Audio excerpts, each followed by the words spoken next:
equivalent as we have those restoration projects or plans developing. So all in all, this will improve the community's resiliency, but keeping in mind, this isn't going to protect or prevent those storm surge situations. This is for the rainfall events that recently or more recently or more frequently have standing water on the road. This is to address those situations and help prevent or minimize any tides that are coming back into the roadway. Next slide. So for project status, we've completed the what they call 15% line and grade. It was an initial evaluation of how to grade the road so that we provide the most benefit for this particular project. Right now, we're at 30% plans, and the information that we'll be presenting now is based on those 30% plans. There's still some room for adjustment and modification. We're still looking at ways to minimize any restoration areas, but that's where we're at right now. So we're going to be developing the 45% plans that has more of a detailed drainage design, and we'll have a more full analysis of how the landscape restoration will happen, and that will be we're looking at May 15th for that. Next slide. So here we are today at the public meeting.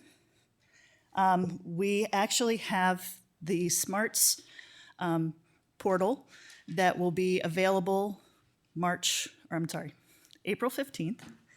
And that portal will give each resident access to just information on their parcel and will be a communication tool for us, the residents, and the town as we move forward with looking at those restoration plans. So then we have mid-May is our 45% drainage submittal. And that's when we're going to be doing a permit or pre-application meeting with the Southwest Florida Water Management District. And then we have 60% plans towards the end of June. Then we're looking at the second public meeting at the beginning of August. And along with the 60% submittal is when we actually submit to SwiftMud for their approval. Then we'll continue on with 90% plan submittal, and at that 90% plans, we're hoping to have the landscape restoration plans pretty well finalized. 100% plan submittal in October, final plans ready in November, and then construction is going to depend on the grant funding that the town is looking for. Next slide. So with that, we've got a typical section. Currently out there's 18 feet of pavement. We'll continue to have 18 feet of pavement. And then we're also going to add gutters, concrete gutters on both sides, so that we have a direct path to those inlets. And that will actually provide a much more, it's a positive drainage path to those inlets, so it's very controlled.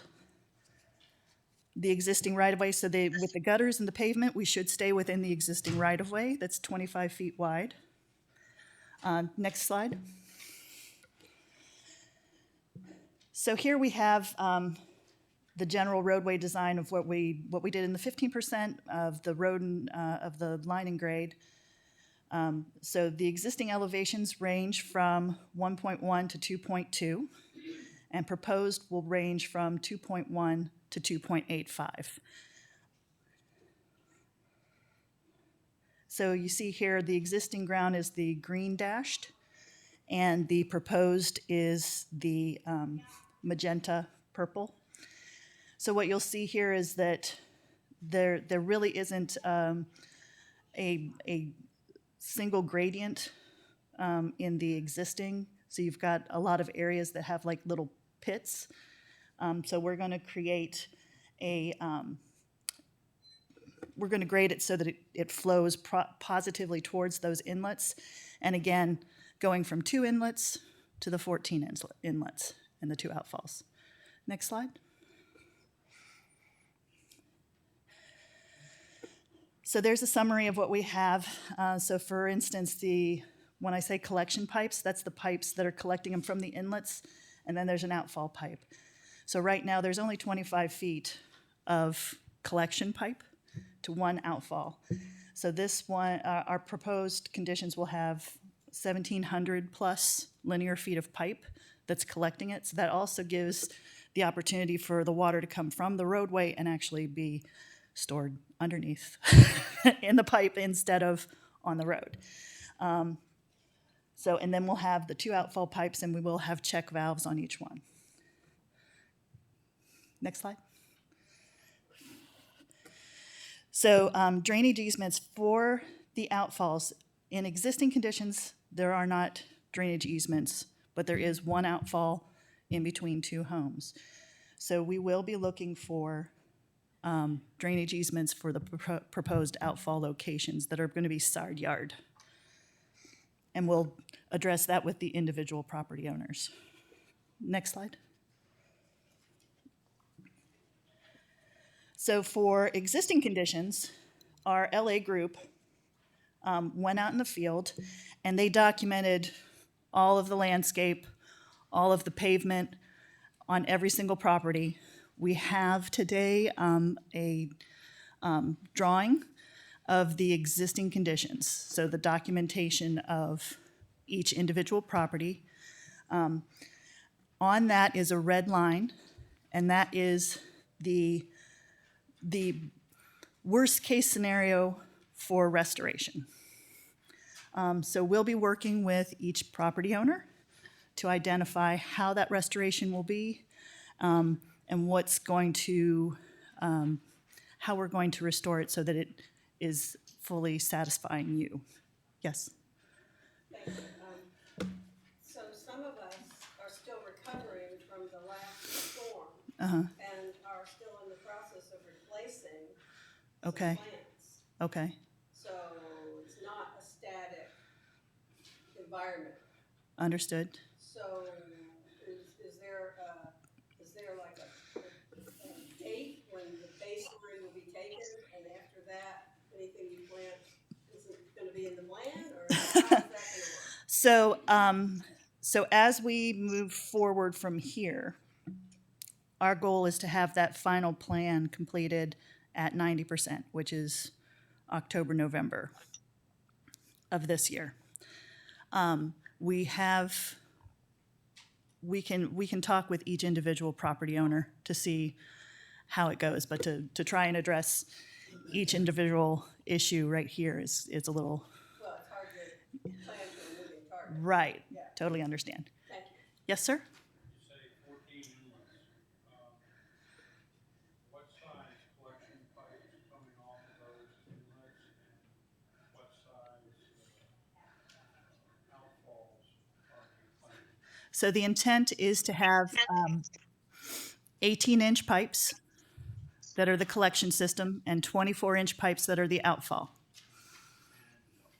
And I assume the road would be crammed to go to the. Correct.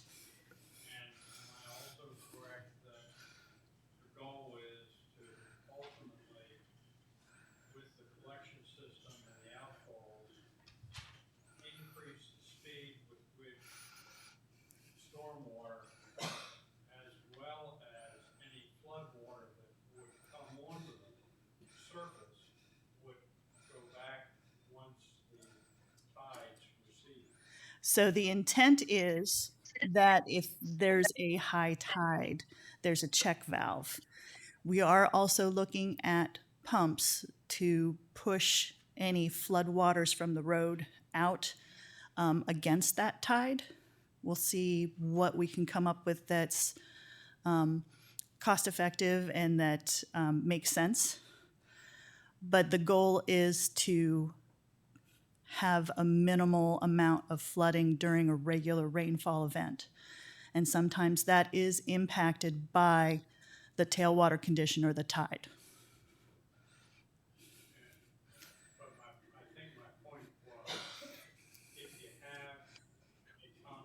Those on the Zoom cannot hear the questions being asked there in the room. Is it possible to hold the questions till the very end? We'll repeat the question before you answer. Okay. Okay, so, so the first question that I was answering was in regards to the restoration plans, and that there are certain homeowners that are still dealing with reestablishing their landscape after the last storm event, and how we were going to handle that. And that's where we will be working with each individual homeowner to establish what that restoration plan will look like. Hopefully, we'll have all those restoration plans completed by October, November. So the second question, I believe I'm answering. I apologize. Let me rephrase. Okay. The folks that have single-story homes that are ordinarily flooded, whether it be a rainfall event at a high tide, or whether it be a storm event with a surge, they're still going to be in a storm surge, subject to whatever it produces in the storm surge. But what my point was, with the collection system and the outfall system that you're designing, the water will come off more quickly once the tide recedes. That's correct. So they have less time underwater than they would if we didn't do anything. Correct. So did everybody hear the question that's online? It's a matter of hydraulics. So the question was the time of flooding Yes. will be reduced, and that is correct. So there are times when, if it's a high tide and there's a storm event at the same time, that the water may still stand on the road. But once the tide goes down, it will be able to be evacuated more quickly, especially with 14 inlets instead of 2. Okay.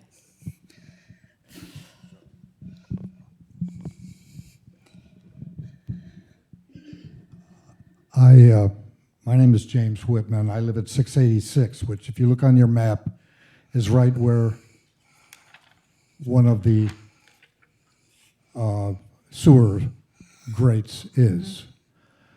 And we monitor every single storm surge, high king tide, or storm event. And you all need to know now that even if the tide is low, after a storm event, there is no outflow from the existing outfall. There is no drainage. There is no little circle.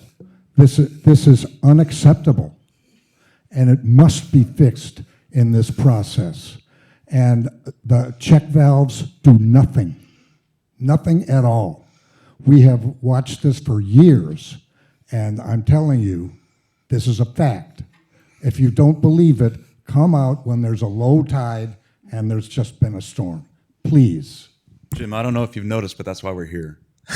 That's what this project's all about. Your roads are so low, and the tides are getting so high, even on a low tide, When the tide is low. and it's still not, your outfalls are even lower than a low tide. So that's why we're doing all this. Thank you. I hope it helps. And also keep in mind that we are looking at small pump stations to also help that flow, to push it against the tide. So the check valve will remain closed until we need it to be opened, and then we can push the water out.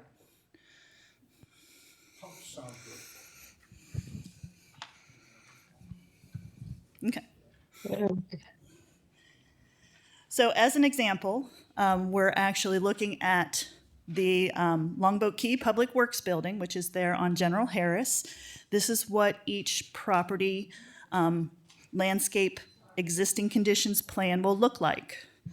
So it'll show where the existing is, all of the hardscape, all of the landscape. That red line where we would look at that restoration area from that red line to the roadway. And that's what we will be talking about with each property owner as to how that restoration is going to look for the completion of the project. Next slide. So now I'm going to hand this over to Brandon. This is the SMART system. This is the online platform that I was talking about that will be able to communicate with the residents. And I will give you Brandon.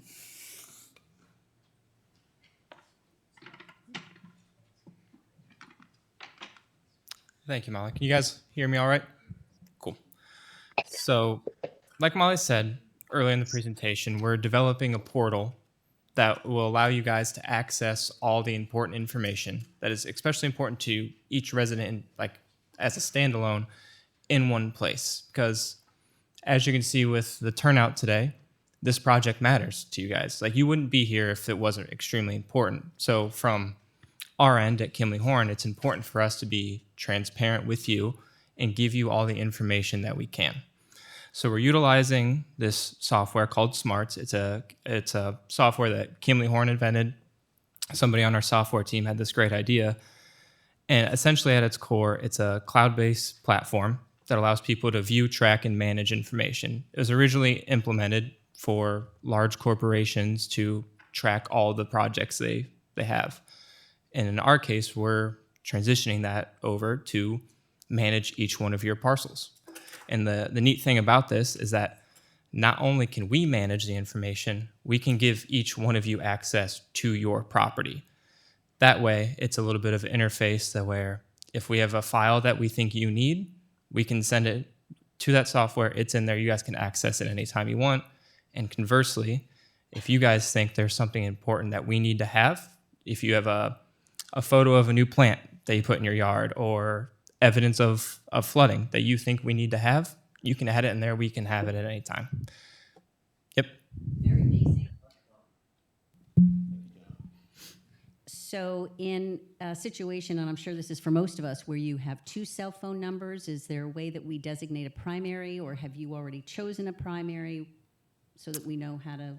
Yep. We'll get into that in a minute for access, but quickly to answer your question, we can put as many numbers on your property as possible. So if you have two numbers that both want it, we'll put that on there. We haven't signed any of you up yet. We're going to do that after this meeting, depending on like what phone number you want on there, who do you want to have access. We'll hash all that out in a little while. So kind of to get into the nitty gritty here, in order to access Smarts, you do have to access by cell phone number. Unfortunately, that is the only way to get into the software, but it is, I signed myself up for the resident access. It is really easy. So all you have to do is type in your cell phone number. It gives you an access code. You type it in, boom, you're right into your parcel. And you guys will only have access to your property, not anybody else's, while us at Kimley Horn, Charlie and Isaac will be able to see it all. Next slide. So in the software, not only is it files and PDFs that are important, we also have a lot of just general information for you guys.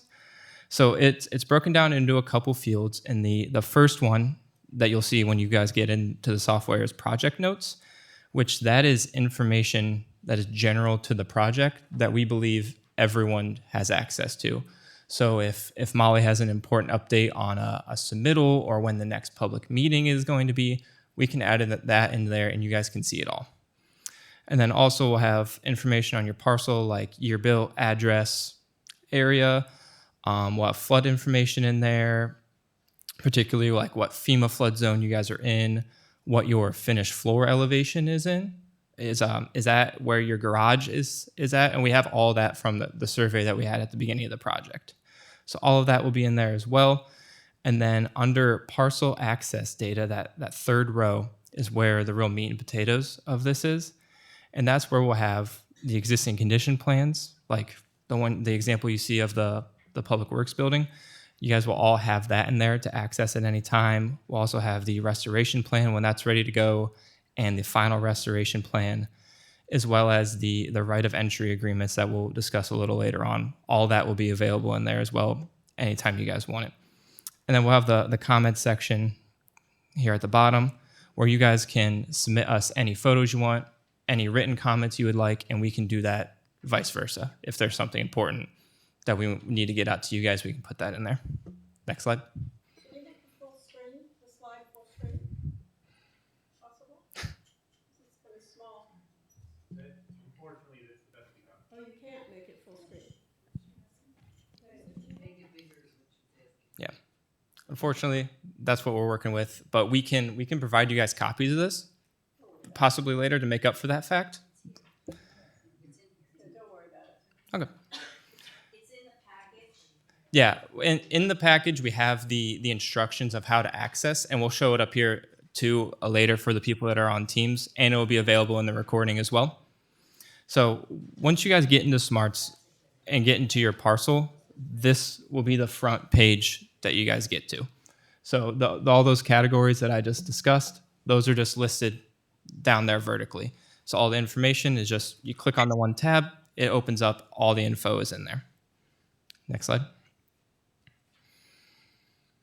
So after this meeting, we'll get all of your guys' information, whatever phone number you would like to have access to it, and then you guys will all be available to use it starting Monday, April 15th. So starting on that date, be prepared to use the instructions you guys have in the packet to get access to the information regarding your parcel. And then with right of entry agreements, how many of you guys are familiar with that format? I know the town used it on Lions Lane, a project that was done a couple years back. It's essentially a way for us to have access to do all the restoration that needs to happen with this project. It's a signed document, and I'm sure Isaac and Charlie have more background on that, but that is one of the most important pieces from you guys for this project, and that will be available on there as well. And that'll be a continued conversation on how we approach that document moving forward. And the target for completion on having everyone's agreement would be November 5th.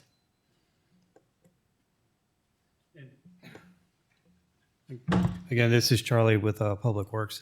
One of the things I did want to mention though is like if you're on Norton, you're the only ones that will have access to Smart. So if you're in the drainage committee or somebody else, you are not going to have access to this because this is specific to the lot owner. And that information is particular to that resident, and we just want to make sure that everything that's being done isn't blasted to the world. It's a little bit of privacy that we wanted to provide for you all. Your right of access are simply temporary instructions, right? Essentially, that's kind of what it boils down to.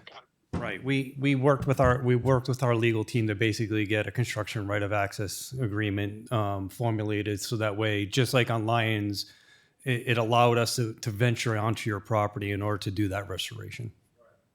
Because everything else is being done within In the right of way. existing 25-foot right. Correct.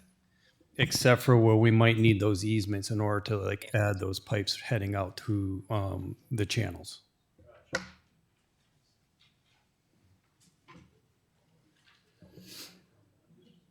Yeah, and like you mentioned, and what we've shown on the typical section earlier, all the physical roadway improvements fit within the 25-foot right of way. Any tiebacks we need to maintain a positive slope into the road, that's the impacts to the private properties, and that brings up the need for the right of entry agreements. Next slide, Charlie. So future public involvement, as kind of the whole gist of the presentation, is it's really important for us to have interface with you guys, because ultimately this project is for you to improve issues that you guys see in your day-to-day life. And so it's important to have continued communication with you. So we'll have tentatively a second public meeting on August 5th. Yep.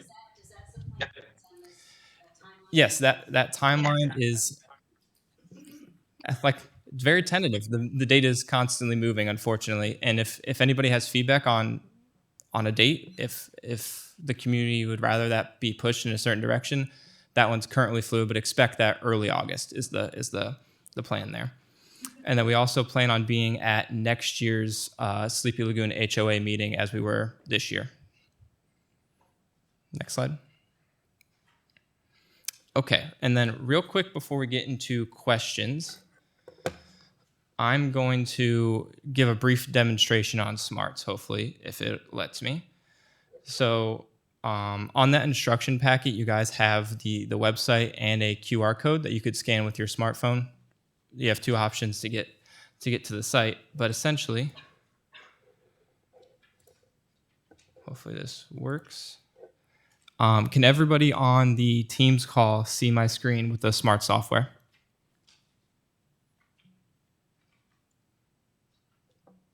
No. We cannot.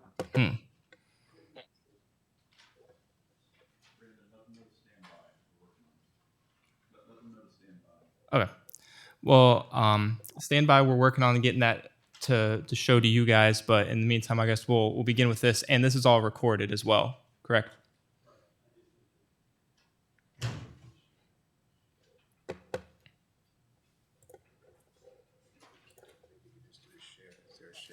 Yeah, hit share. It looks like it's working now. Yeah. Can you guys see it now online? Yes. Yes, we can. Yes, thank you. Thank you, guys. Okay, so once you go to the URL, this is the first screen that'll pop up. And then for you guys, since unfortunately you don't work for Kimley Horn, you have to go down here to the client guest login, and that's where you type in your phone number. So I'll go through this with my phone number real quick. And then all you have to do is hit submit. Then on your phone, you will get a quick little QR code. I mean, not QR code, an access code, excuse me. So once you get that on your phone, you just type that in here to the one-time code section. And if for some reason it doesn't go through, you can always just do this process again. Okay, and then once you type in that code, it'll bring you to this screen and you'll see the Longboat Key logo. So you'll hit the launch button here and that'll bring you into the site. And similar to what you see here, taking this time loading, you'll see one little icon here and that will be your particular property. So for this example we have set up right now, the sample is the Public Works building. So if you zoom out, notice how I can't see anything else on Norton, just the one building that I have access to. And another cool feature, I think it's cool, so I'm going to share it. I don't know if it changes your life, but if you go up here to layers and hit satellite, you get this cool little satellite image that's turned on an angle, which is pretty neat.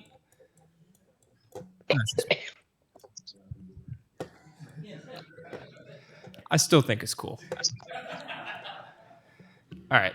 So now to get into your particular information, there's two options. You can either click this icon or you can go up here to select a site. And if you hit the drop down, it'll have your address. Either option takes you to the exact same place. So if we click the icon, we load into the site and this is where all the information lies. So this project notes field is where we can just broadcast general information out to everybody in one go. We see Molly already added a test note here to make sure that worked. Then under parcel information, and it's a little hard to see on here because it's grayed out, but essentially that's just address, parcel ID, year built, other information that's just kind of like a general property information. And then we have the flood data, which if you have an elevation certificate associated with your home, we'll have that elevation on here and a copy of that.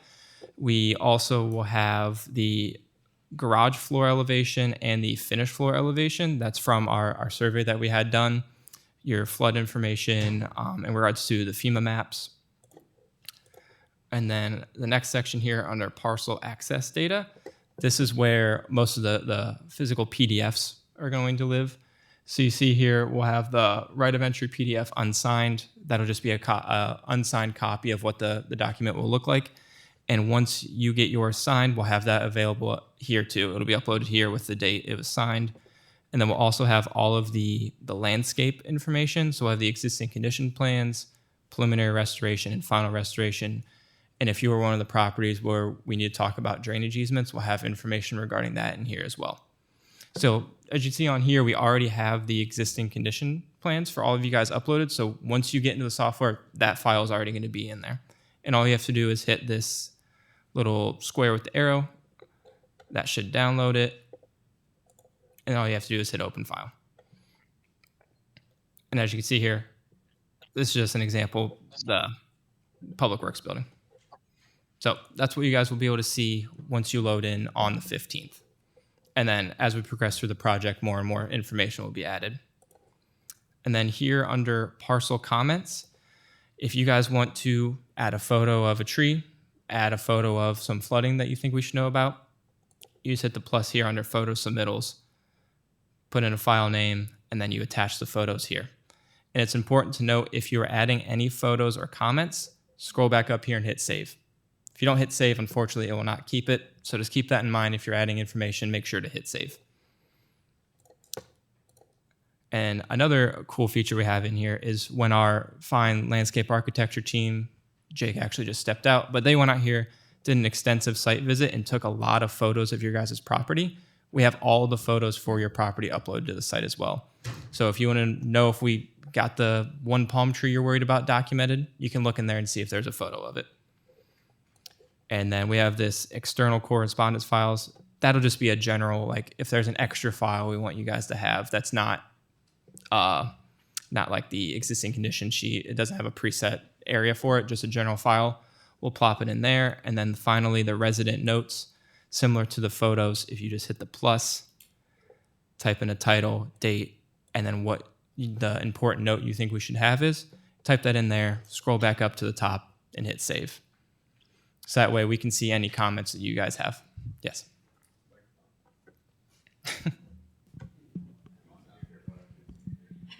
Will there be contact information for us if we're having problems with the software, what have you, from Kimberly Horn?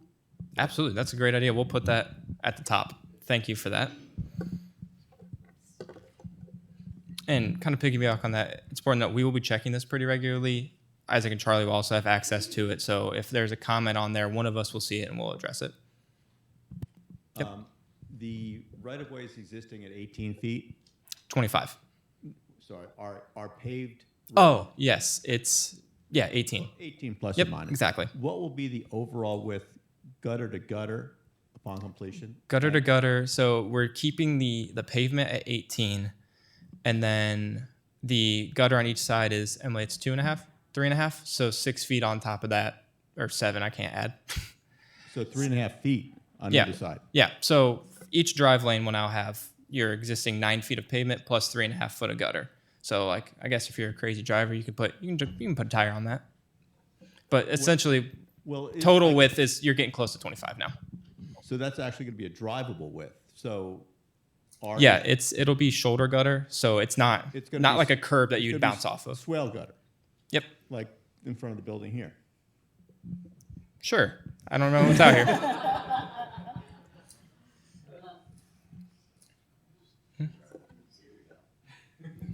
Yes, so it'll be a drivable gutter, which is really, obviously, residents driving will use the pavement, but when you have the garbage trucks or the contractors or the landscapers, and now have an additional 3.5 feet to work with. So on either side should greatly help people being able to get it through the roadways.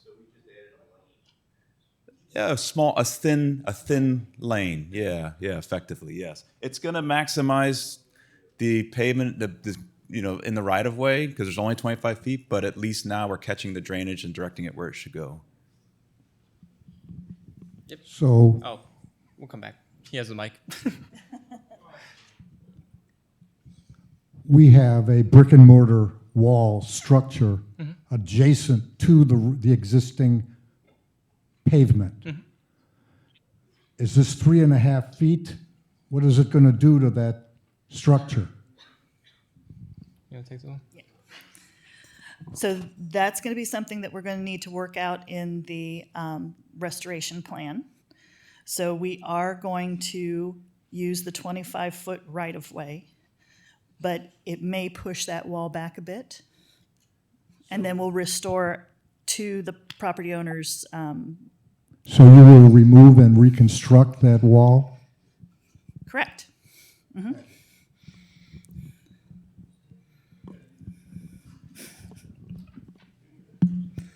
Two questions. Yes. The first one, with respect to the outfalls, you say there'll be two. Have you selected, or when in the process will you select the location for those outfalls? So we've identified the two outfalls. One of the outfalls is in the same existing location. And then there's a second outfall, and we'll talk to those property owners about that second outfall. Okay. So that's coming down the road at some point. Correct. All right. A number two question. We just finished part of the undergrounding project, and this isn't probably for you, but what's going to happen with the curbing and the boxes? They're going to be within that 2.5 feet of gutter, 3.5 feet, I'm sorry. So just would like to have some input on that. Yes, no problem. So we have asked the Kimley Horn team to get in touch with the FPL engineer to coordinate what's going to happen with those. Because part of what's going to happen with those is FPL is also talking about raising the pedestals. So all that's going to happen in coordination. Right now, if those boxes are in the 25 feet, they'd obviously have to be pushed back. If they're in separate easements, which I thought most of them were, they may not have to move, but they're going to go up as a separate project that FPL is doing. That's all being coordinated between FPL and Kimley Horn. How about, will the streetlights also be coordinated in that? Yes, I mean, it's all part of the project. Once Kimley Horn gets into the design, we'll have to see how many conflicts there are with the streetlights. I forget how many are down Norton, 2 or 3, 4 maybe. So we'll have to look at those specific locations, and obviously, if they're in that gutter space, we either would have to make a little space for them or push them back slightly. When we get to that, we will be looking at that. Transformers too. Yes, that's what the gentleman was talking about. Yes. That's exactly. Yeah. I have a question about where does the collection water actually get diverted to?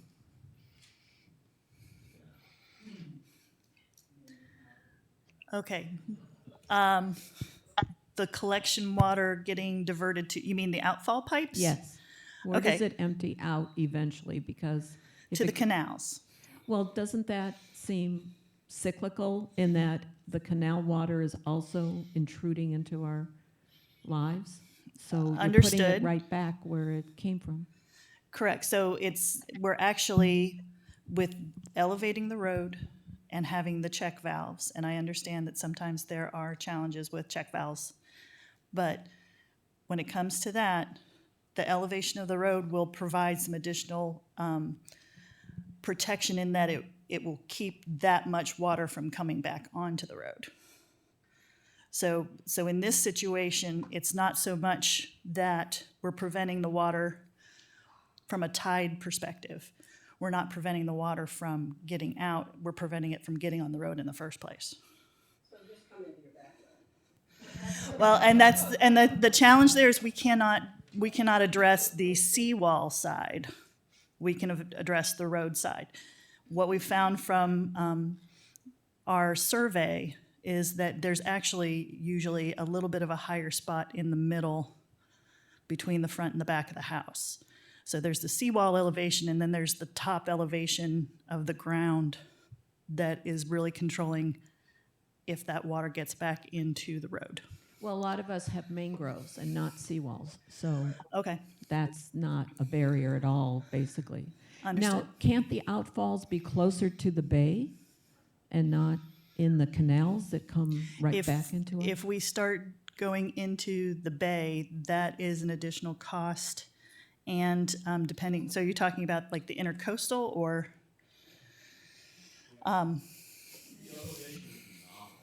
Yeah, it would be the same elevation that you would be dealing with from the water side. And again, Sarasota Bay is a class 1 estuary. And so anytime you try to direct discharge into a class 1 estuary, you actually are going to ramp up your permitting and everything else that needs to go with it in order to try to achieve that. By going out to the canals, because the canals are not considered, because they were man-made, and very much man-made. If you look at aerials back in the 40s, that's when Lyons and that's when General Harris was being created.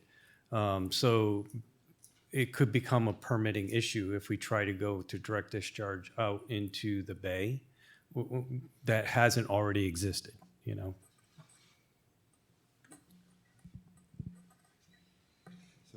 Yes. I'm going to ask a question that's sort of in and around all of this. I don't live on Norton. I do live on Lyons, where we've seen firsthand how the simple act of raising and leveling a street has transformed our ability to not have standing water in really almost any of our street most of the time. I think the concern for not only people who live on Norton, but all the other streets that are in the queue for this project is for the people who live in the lowest lying properties. If you could just explain how they're not going to wind up with more water on their properties than they do currently by virtue of effectively moving it off of the street, that would be helpful. Okay.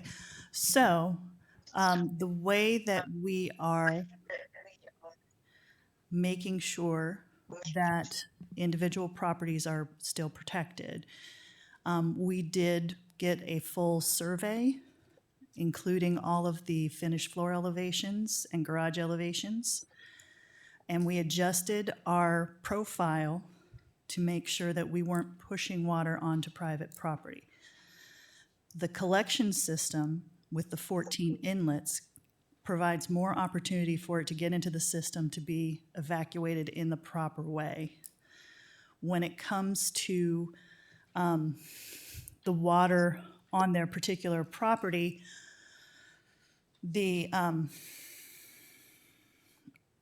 when it comes to tides, especially king tides, that's something that really we have limited ability to control at this time. So we are very conscientious and aware of the situation of some of the homes, and we are working to design it so that it doesn't have an adverse impact to those homes.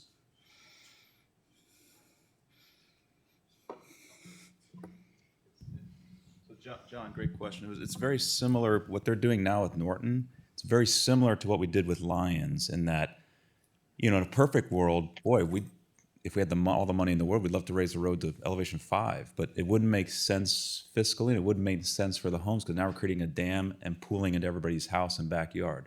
So on Lyons, as you recall, we set a interim or incremental elevation increase with the purpose of relieving a lot of those standing water situations, but not pushing the water back into the home from the roadside. Like Molly was saying, we can't address the backyards. That's private property. If the water's going to come in from the back, but on the roadside. So we're doing the same thing on Norton, and they've spent a lot of time on these 30% plans, adjusting those grades so they not do exactly what you're describing, and push water into those lowest homes. So the low points are set so that it doesn't push water into the lowest homes, and then the rest of the road is raised so it keeps it as resilient as possible. Very much like Lyons Lane. There's been speculation all along here about the current stormwater drains and outfalls. There are two, the entire length of Norton Street, which I believe in modern would be inadequate, would be considered inadequate. So my question is, do you believe that after all is said and done, the existing two outfalls, including their diameter, are adequate for what we want to have afterwards, or do you think we need more or a larger diameter?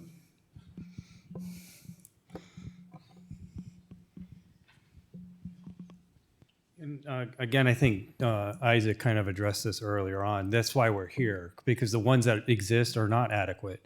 So coming up with these vast majority of additional inlet boxes And now instead of only 40 feet of pipe, over 1,200 feet of pipe to add as capacity and storage. That's why they're designing it this way.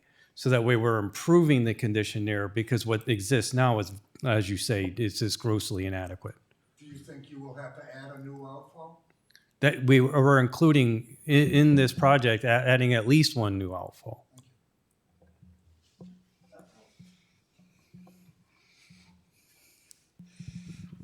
Just to clarify something that you've said that some folks might not fully understand, it is a collection and a storage system, so that temporarily, if we have a king tide, you're not going to be able, the system is not going to be able to push it back into the canal because it won't go. So it is going to sit in the pipes underwater, as opposed to sitting right underground, as opposed to sitting on the street. So there's limited capacity, but there is more capacity than you have now. So. It mentioned too, I mean, that's where the potential for pumps might come in. Right, and that's, again, just thank you, Charlie. So that is the intent of looking at the pump option, is to still be able to evacuate those, push against the tide, and then that tide flex or the check valve will close after the pump is turned off. Charlie, isn't there a pump at the church? No? There's something, yeah. I've heard it. Yeah. I've heard it. In their paved parking lot area. I don't recall exactly where they are, but they did install pumps. As far as I know, they're working.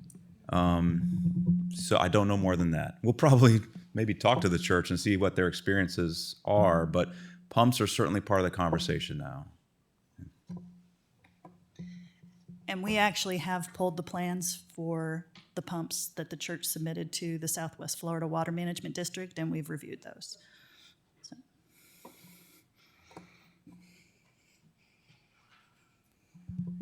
Want to be courteous to anyone else who has a question, because I know I've asked quite a few. The basic question I have is, what is the current situation on Norton Street with regard to the existing pitch of the street? And does that change over the length of it? It seems like it's the lowest where the sewer grade is, but I'm not sure of that. And what are your plans for the pitch after all is said and done? Will it be the same overall shape? And how much higher would it be? Will it be versus the existing roadway? So that will all vary. We have designed the proposed cross-section or line and grade. Right, correct. We've looked at the existing line and grade, not only for the roadway itself and making sure that there's a positive flow to an inlet, but also looking at the adjacent homes that are near those low areas. So we're trying to make sure that we have a collection system that has positive flow to it, because right now those two inlets do not take the whole road. There's road that doesn't have any outfall because of the pitch of the existing road. We are designing it so that is resolved, and there will be a positive flow to an inlet.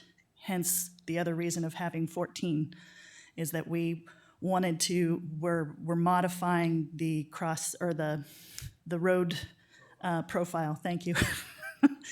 We're modifying the road profile so that it does have a positive flow. Like I said, in existing conditions, not everywhere along the road has a positive flow. Is one gutter going to be higher or lower than the other?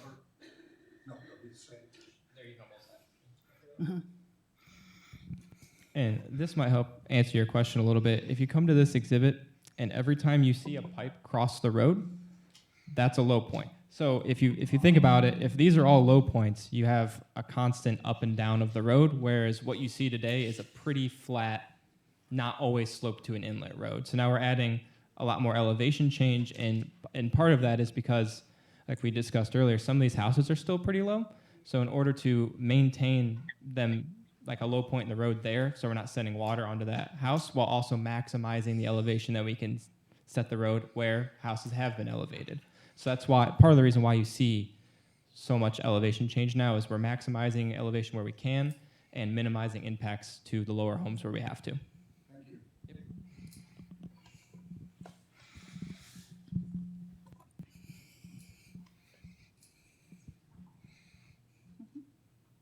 Okay, one more.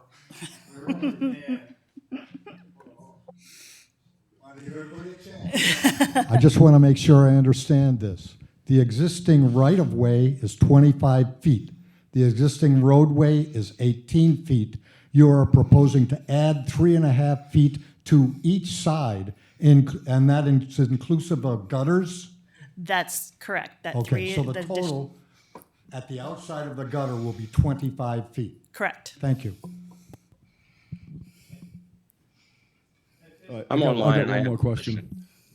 Are you taking online questions? Yes, this is what I was about to say.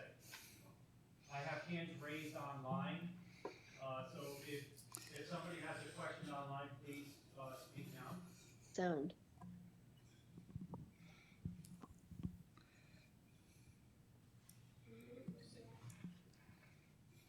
Oh, there's Bob. What's, There.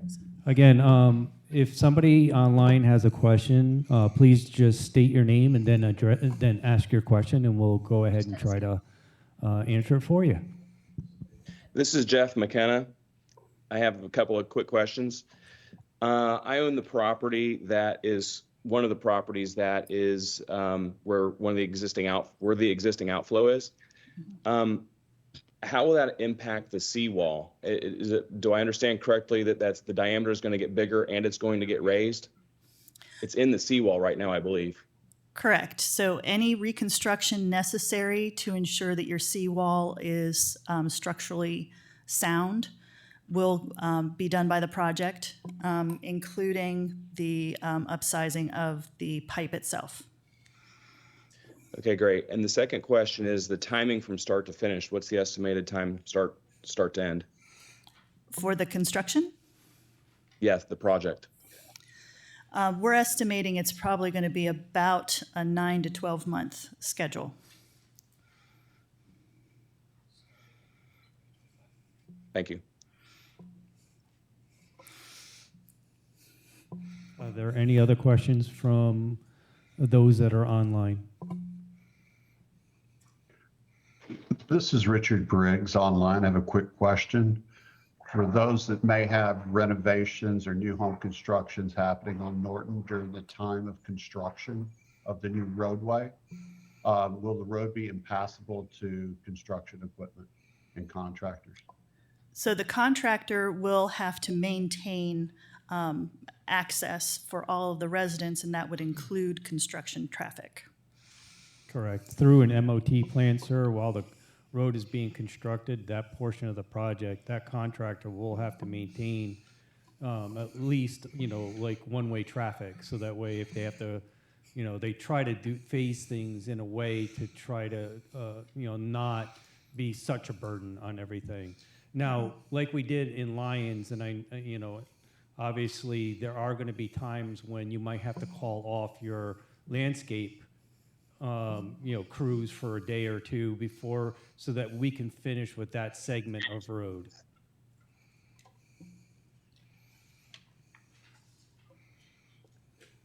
Are there any more online questions?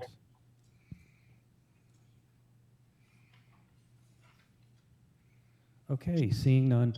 I'm going to turn it back to Molly. I'm also going to bring up and try to share a screen if you guys stop sharing over there. I'm going to bring up the smarts login information, so that way people that are online can actually see this, and they can see the QR code.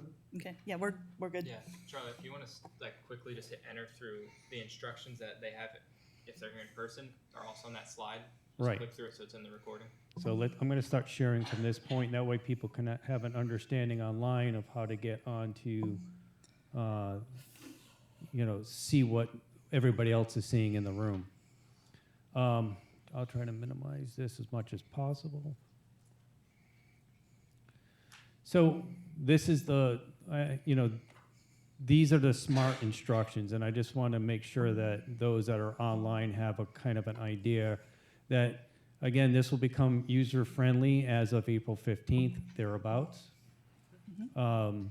Once you have your cell phone information, given to Kimley Horn so they can add it to the accounts, then you'll be sent a 6-digit code to access this. And as you go through, you'll just register it. And once you get through the registration, you'll see the launch button, which you'll just hit, at which time it will bring you to your property. And then in that, there are a bunch of information, as was presented earlier, just basic information, parcel information, your flood data information, and then some other parcel access data that has the more refined information that you might want to know, and also parcel comments where you can both share pictures and or comments, making sure that you hit the Save Changes button. That way we as the town and Kimley Horn as our consultant can go ahead and address your concern and or capture whatever information you want to provide. And again, same thing with comments, both photo or just residential note comments. All you would have to do is hit the blue button, name it, drop in your comment and or your image, and then make sure you go up to the top again and hit save.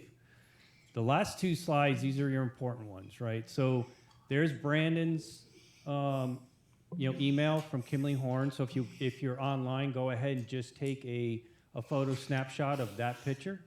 That way you can follow back, and you can just provide your address, your name, and your phone number to that email below, and that's how it gets entered into the smart system. Once that's done, take a picture of this, because this is the QR code. So if you can hover your phone over that QR code and then press the little yellow box, and it will basically open up the Smarts application.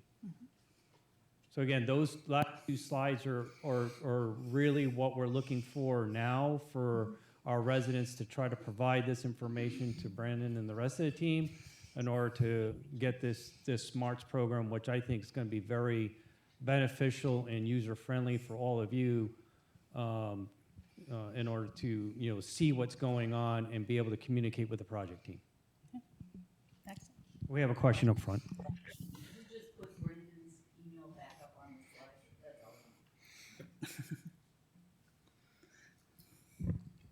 And real quick, for you guys in attendance in person, we have these Smarts sign-up sheets up there on the table, and we can pass it around. So all we ask from you is put what house number you are, your name, phone number, and email, and we'll get you guys signed up. And then in addition, if you would like a copy of your existing conditions plan for your property, similar to that one for the Public Works building, find me or find Kaylee in the back. We have all of them. So just give us your address, and we'll give you a copy.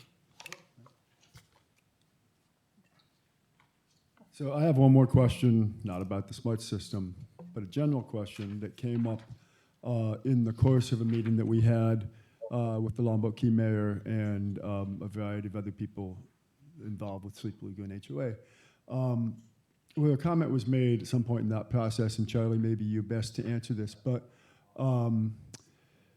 the comment was basically, well, Norton Street is something of a pilot, and we have to see how that goes in order to move forward with the other street projects that we were pushing to have designed and built concurrently.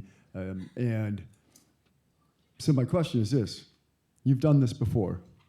You've seen the results from doing this in other engineering Kimley Horn projects, I presume, and therefore we aren't really in any way needing to wait and see how Norton Street comes out before we are moving forward with the builds on the other streets. Is that correct? That's correct. We're not waiting on this to be a pilot and to be fully recognized and realized. I mean, the first pilot was Companion Way. The second pilot was Lions Lane.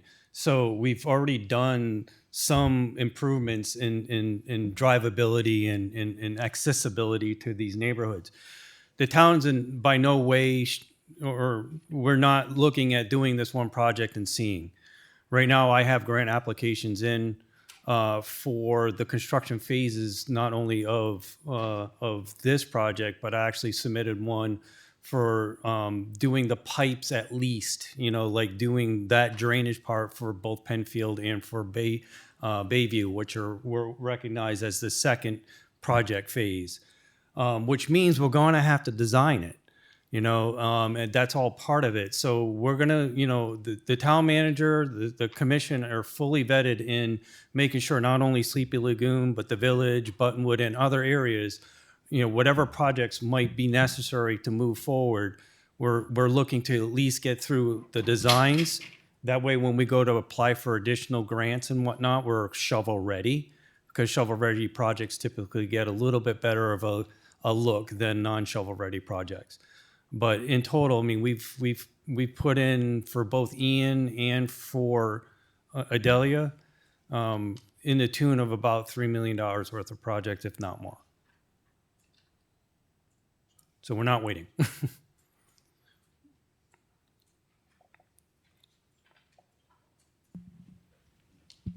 I just want to clarify the jagged red lines on these maps so that we all understand exactly what they mean. So do they signify areas where you might need to go in and pitch away from the house to the road? Correct. Okay. That's it. That's all I need to know. Thank you. And when we were doing this in Lions, that was like one of the biggest things is what is how far up are you having to come into my property? Well, when you have the pre-firm houses versus the newer, more, robust built and higher elevation, it just depends on where we needed to go to achieve that elevation in order to keep that pitch and that flow to the street. In the beginning, you had a cross section of the road. I think if you brought that slide back up, and yes, you're bringing the crown of the road up, but the edges are not deviating dramatically from the. No. And I thought that might just be helpful to show people, The edges are also going up.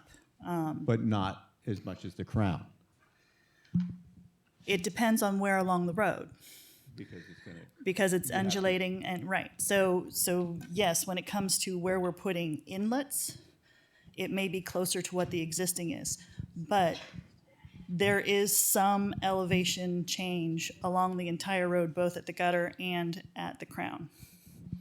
some, but I don't think the edges are as dramatic as the crown, is what I'm getting at. It depends on where we are. You're technically correct because the road now doesn't have as steep as a crown. So if you went up, since the road now doesn't have as steep as a crown as we are proposing, technically if the crown went up 6 inches, you may only see an improvement edge of pavement of like 4 because it's a little steeper of a crown. So technically, that is spot on. Is that reflected on the map? The elevation callouts on the map are edge of pavement in front of your home, not crown. That's as-built. Yes, I have existing and proposed. Existing's from the survey we got, so that should be current day. But the bottom line is, the driveway into the person's property is going to meet the edge of the road. Correct. Meet the edge of the gutter. that Correct. goes to the road. So they're not going to have a 4-inch drop-in or a 4-inch upgrade. Correct, and that's why we need the temporary construction or the right of Well, entries. no, I'm talking finish. Right, and when it comes to the finish, what we're trying to do and where that red line was identified was where do we need to tie into the existing elevations Sure. from our proposed elevations. And that grades down or, Correct, and it grades down towards the road. sure. Okay.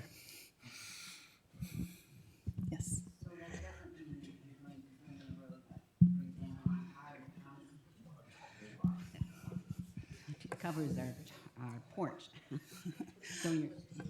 So you're not, the red line for our property in particular comes and is going through our porch. That doesn't mean that the road's going to be. No, that's where we're restoring. Now, the other thing that we need to refine by parcel is how we're tying in and how to make that so we're not on your porch or taking out your porch or anything like that.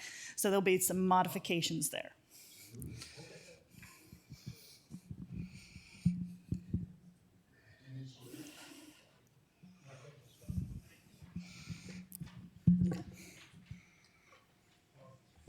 All right, I'm going to turn this one off and go on to here. At this point, I think, you know, we've shared some data, we've answered some questions, and again, this is not the end. Obviously, we're looking at midsummer, another meeting, and then in January coming back and presenting, you know, the more definite plans, and by that point, hopefully, we'll have permits. But you know, again, this is a moving target. This is something that, you know, having this great input, especially with a lot of very smart people in the room that we have here, we're able to like work with the homeowners in order to like achieve the goals that we're setting forth. So at this time, I'm going to basically, you know, be ending the meeting. We'll go and stop the recording, and then now is a one-on-one. So if you see these smart people and you want to sign up for the smarts, and you have like an individual question about a specific thing, we might be able to talk you through that. And again, in the comments box that are part of the Smarts program, even if you're online, you can send those questions and/or comments to the project team, and after the 15th, we can start to like answer those. So I do appreciate everybody's time. Really, thank you so much. This was a great meeting. I'm sorry for the technical difficulties at the beginning, and we'll try to work through those in the future. Thank you all.